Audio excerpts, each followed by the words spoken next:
Now this next topic we're going to be going through now, we're going to start you on the road to understanding inflammatory diseases and infectious diseases. This is the topic of immunology.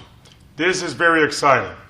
There's a pattern I noticed in all of this that really helped me to understand and master infectious diseases and help me to master test taking that involves infectious diseases and inflammatory diseases. So let's talk about it. Immunology, first of all, is study of the immune system. Logi, study immune of the immune system. It starts out with this large word which we call antigen. What is an antigen? Antigen is anything that's definable. That means anything. However, for test-taking purposes, the most common antigen is a protein. The most common antigen is a protein. After that, carbohydrates, sugars. So protein is number one antigen. Sugars are number two antigen. Fats are the least antigenic material out there. So antigen can be anything at all. And then when you look at antigen, we can break it down further. We can break it down into two types, a hapten or an immunogen. A hapten on the left side, immunogen on the right side. So what is a hapten? A hapten is any molecule that is less than 6,000 Daltons, which means it is too small to set up the immune response. An immunogen is any molecule that is greater than 6,000 Daltons. That means it's large enough to set up the immune response by itself. So therefore, the key number to know here is 6,000 Daltons. Less than 6,000 Daltons, it's going to be a hapten. More than 6,000 Daltons is an immunogen.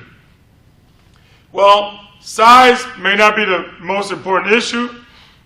That's because there's something else that's more important. It's called variability. Variability says how different do you look? How different do you look? Meaning, if something looks very strange to your body, it is more likely to incite an antigenic response.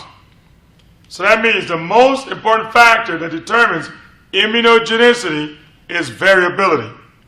You can have antigens, which are haptens, they don't set up the immune response, or antigens, which are immunogens, which means they do set up the immune response.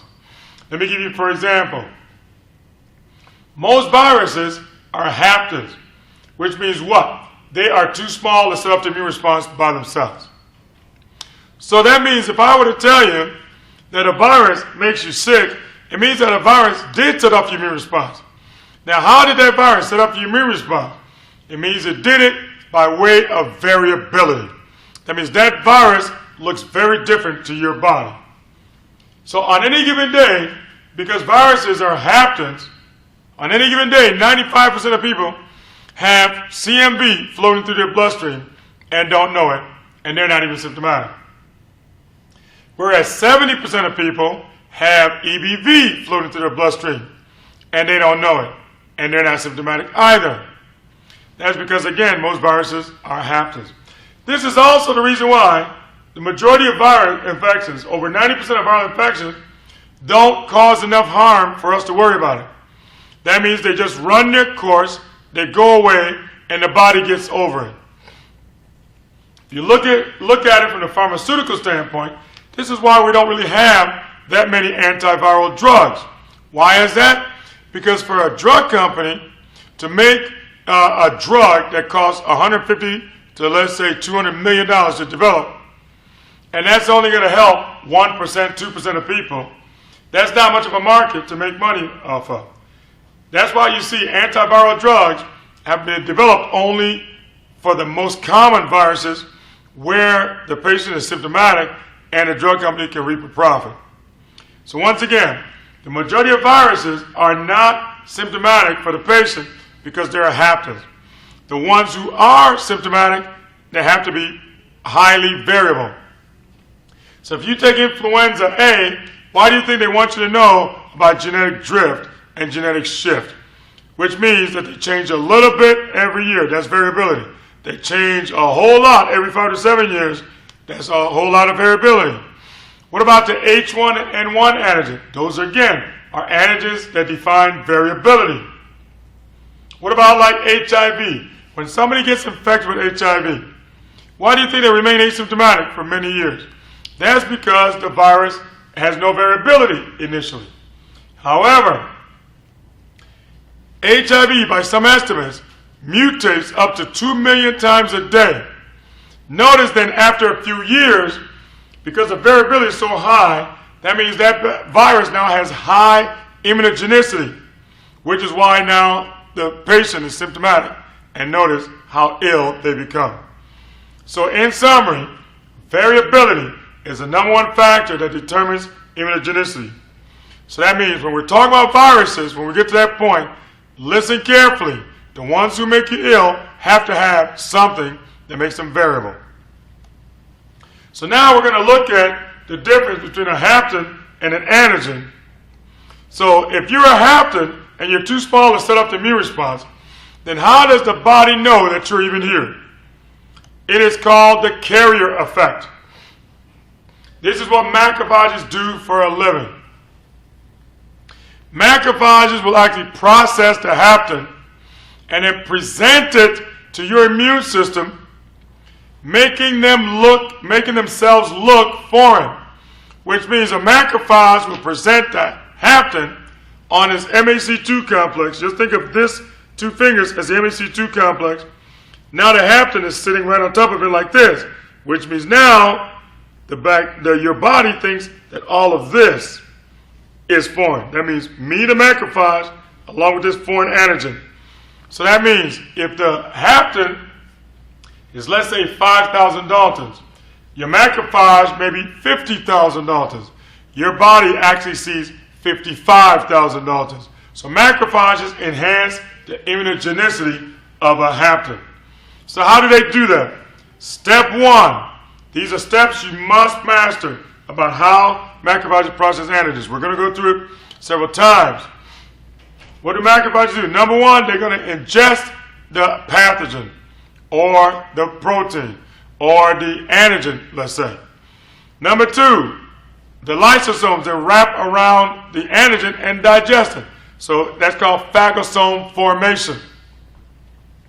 Number three, they're going to digest the antigen. That means break it up into smaller pieces. Number four, they're going to present it.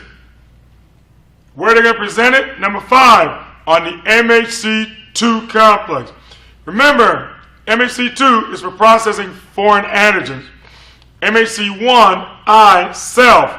MHC1 is for processing self. So that's a good way to remember it. So on MHC2 complex, there's a variable and constant region. The antigen will bind to the variable region. Now, how am I going to remember that? The way for you to remember that is variability means you can make many, many combinations. Think about this. You have a certain number of macrophages, but in the air, in your environment, you have billions of antigens. How is it that the small number of macrophages can process all these billions of antigens? It's because of that variability. So the hapten is going to bind on the variable region of the beta chain. Then a structure called the invariant chain. So this is the MHC2 complex. There's a lock over it.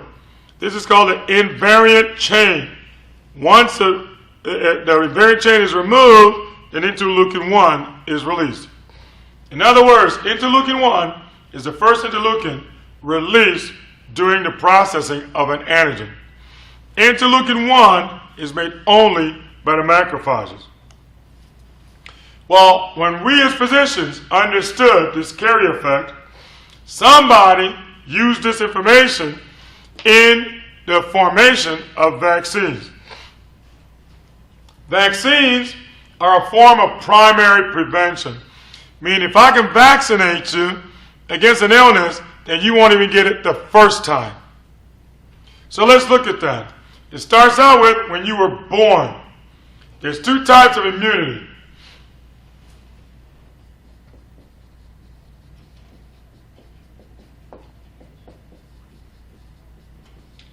Innate immunity means the one that you were born with and you didn't have to do anything to acquire it.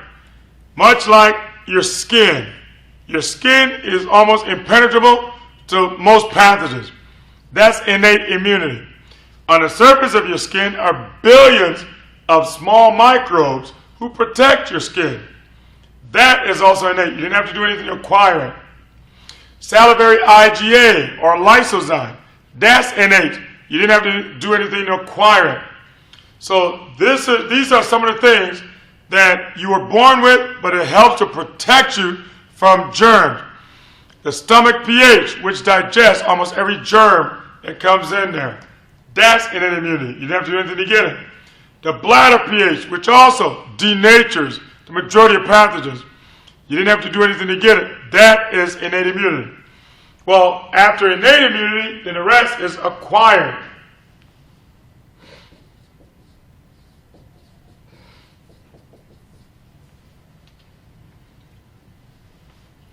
Acquired immunity means you then got more immunity after you were born.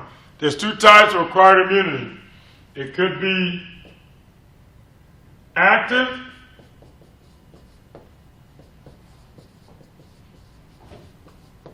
or passive.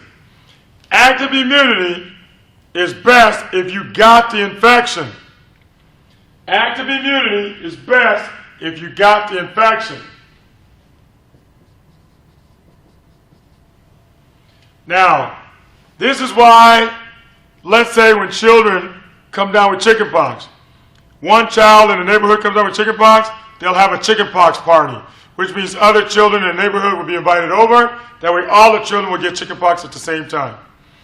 Getting the infection is the best form of active immunity. However, it's got to be an infection that's pretty much harmless to the patient.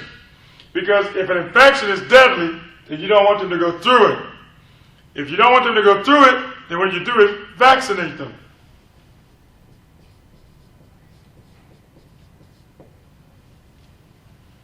So once again, active immunity is best if you go through the infection.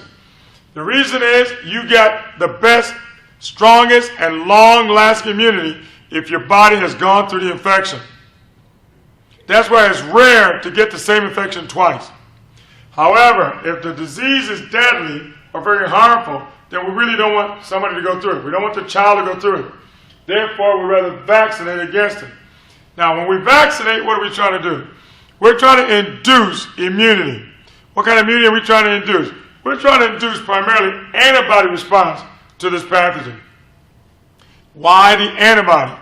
Because we want the antibody floating around in the bloodstream, ready for the very first time the actual pathogen comes in. Because if the antibody is there in the blood, waiting, when the pathogen actually enters, the antibody will bind the pathogen and pull it out of the system before it has time to even get to the very first cell. This is how vaccination prevents any infection. So let's say, for myself, let's say I've had chickenpox in the past. Now, I've treated many children with chickenpox. Now, if I walk into a room with a child who's got chickenpox, granted, my body, I'm going to come in contact with that virus. But why don't I not get sick from it? Because I've got so much antibody response already in my bloodstream, so that if that virus tries to enter, the antibody is there to grab it, pull it out of circulation, so that it cannot even get to the very first cell. So active immunity could be the infection, or we're going to vaccinate you. Because you're trying to induce antibody response, that's why anytime you want to know whether somebody's been vaccinated against something, we do what we call antibody titers. And that can tell you whether the person responded or not. Well, acquired immunity can also be passive. Passive immunity is if you receive antibodies.